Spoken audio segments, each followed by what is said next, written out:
Good afternoon and welcome. Thank you all for joining us today. I'm Samantha Mokas, and I'm the Director of Member and Partner Services. We are excited for the opportunity to present to you the next installment of our webinar series, Chronic Care Management in a Post-COVID-19 World. Before we get started, I'd like to go over a few items so you know how to participate in today's event.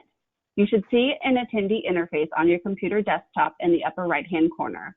You can listen in via your computer speakers, or if you would prefer to join over the phone, just select telephone in the audio pane and the dial-in information will be displayed.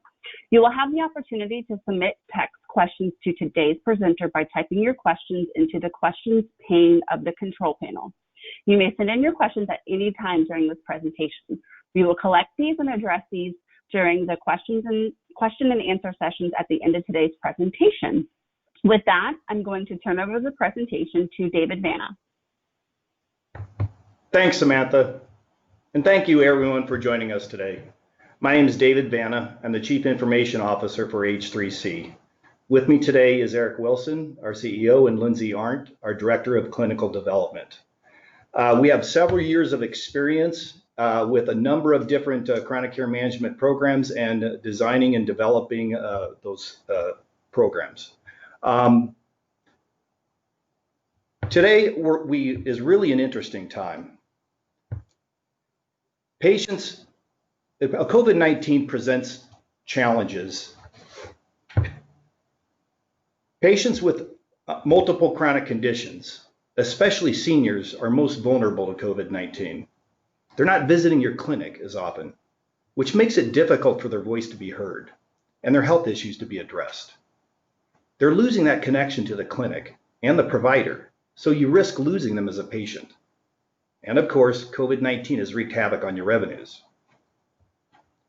A strong chronic care management program helps mitigate COVID-19 challenges if, and this is important, it's built upon best practices. A strong CCM program, a chronic care management program, is focused on those most vulnerable to COVID-19. Seniors with multiple chronic conditions. It provides a mechanism to continually monitor their health issues. It gives them a voice by opening that monthly communication channel with their provider. This really helps strengthen that connection between the patient and the provider, which leads to higher patient retention.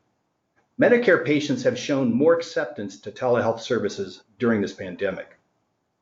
A CCM program can drive over $800,000 in annual revenue for each 1,000 billable patients. So it begs the question, do you outsource chronic care management or do you do it yourself?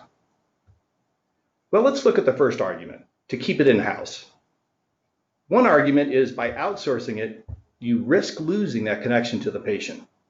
If you are going to outsource it, make certain the CCM partner you select complies with your standards of care, communication, documentation, and workflow. This results in them providing CCM as an extension of your practice, which actually strengthens the connection with your patients. Another argument is the risk your CCM partner not providing the service as designed.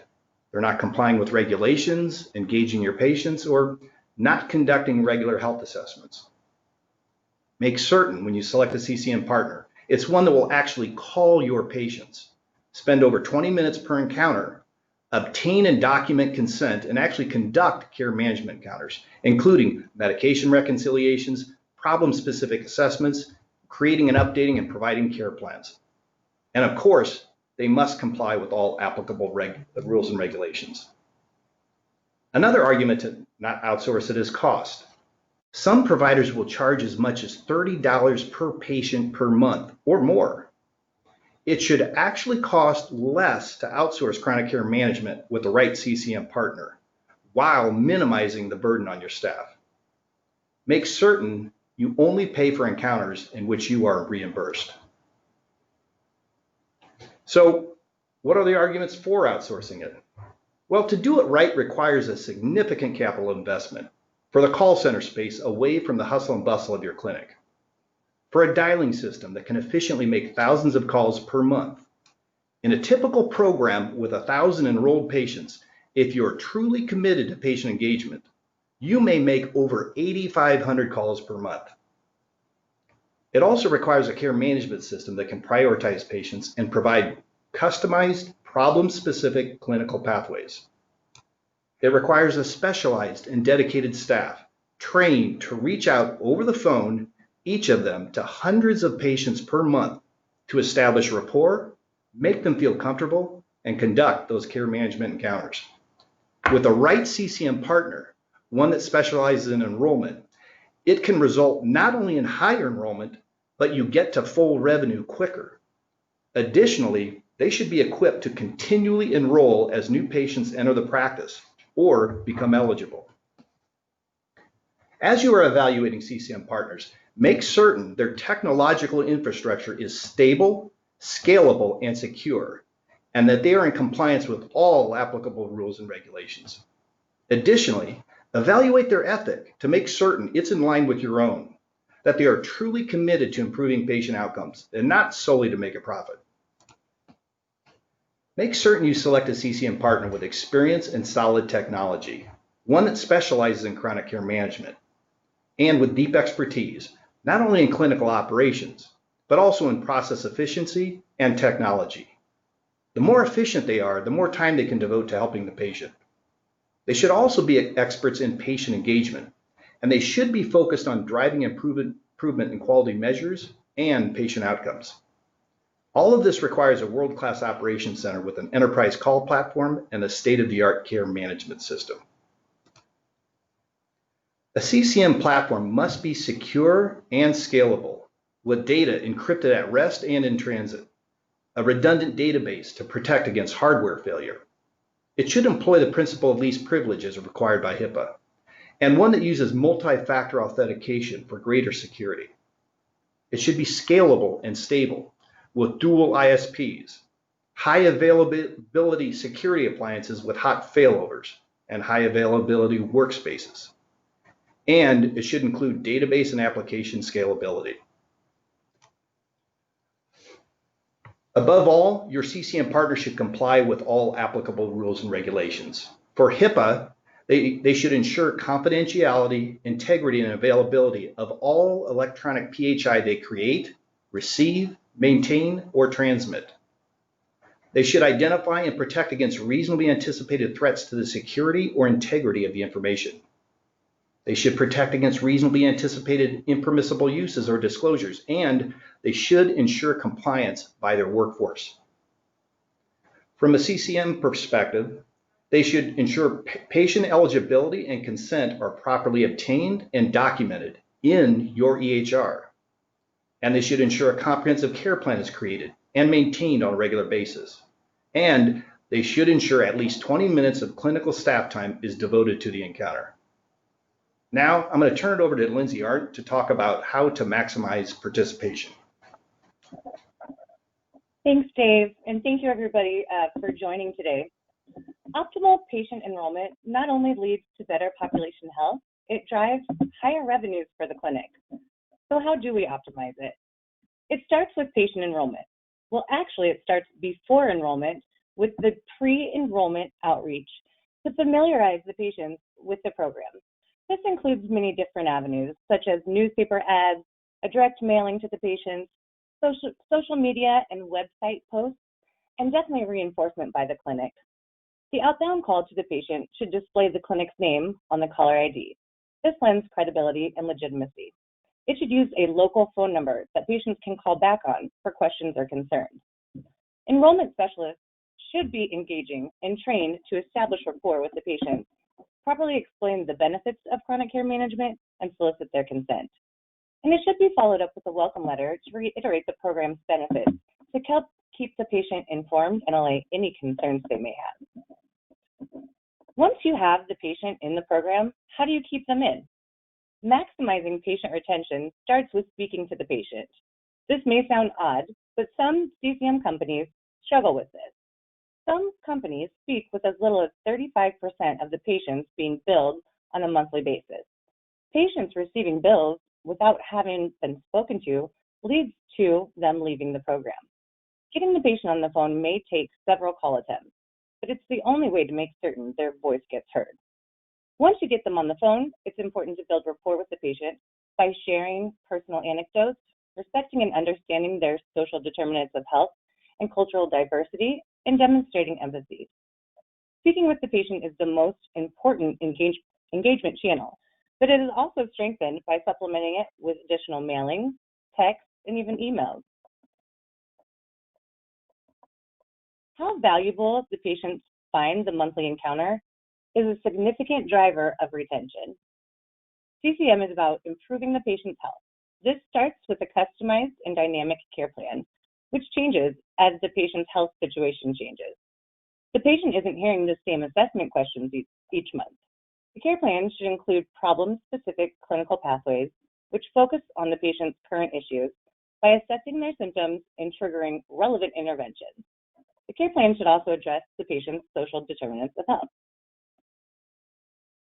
Key to successful monthly encounters is the care team. The care team should be dedicated to the patient so they're hearing a familiar voice each month. This offers that it allows for establishing trust with the patient. The monthly encounter serves as a communication channel between the patient and the provider, which really helps to strengthen that connection. The care team needs proper training, not only in the clinical aspects of CCM, but also regarding how to properly engage patients, assess their social determinants of health, and on their cultural competency. They also need to be trained in the clinic-specific protocols. Provider buy-in is also key to a successful CCM program. Providers want to see a program that provides value to the patients without putting undue burden onto the clinics. To improve patient outcomes, a CCM program needs to help close open care gaps by identifying them and then escalating them back to the clinic. Medication reconciliations should be conducted monthly. The monthly encounter should include evidence-based assessments to allow for tracking of changes in risk levels and identifying exacerbations early. A good CCM program should alert you to a patient's issues before they escalate. A CCM program should be simple for the clinic and the providers. The burden of CCM enrollment should not fall on the clinic. A company that specializes in CCM that has the right platform and staff should be able to enroll patients at a higher rate and significantly faster. Encounters should be documented in the patient's chart within the EMR. This includes encounter summary notes, care plans, and the consent and compliance. That eliminates the need for staff to learn and log into a third-party system. And it should include relevant, concise, and actionable reporting. Your CCM partner should offer comprehensive billing support that doesn't force you to deviate from your own clinic workflows. A clinician should be available to act as a liaison to answer any questions or address any issues that the providers may have. The right CCM partner with a properly trained staff, efficient processes, and state-of-the-art technology can drive significantly higher program participation rates than a clinic can typically drive by themselves. A team of specialists properly trained on how to engage the patient, explain the benefits of CCM, and solicit their consent can drive higher enrollment rates. Continued enrollment should include all eligible patients so that no one falls through the cracks. Scalability and the ability to make tens of thousands of calls per month, combined with implementation of best practices, can result in a program with 5,000 Medicare patients being fully implemented and at full revenue within 2 months. Patient engagement, actually speaking with the patient each month, along with a properly trained dedicated care team and state-of-the-art care management system, will lead to significantly higher patient satisfaction and higher retention rates, over 97%.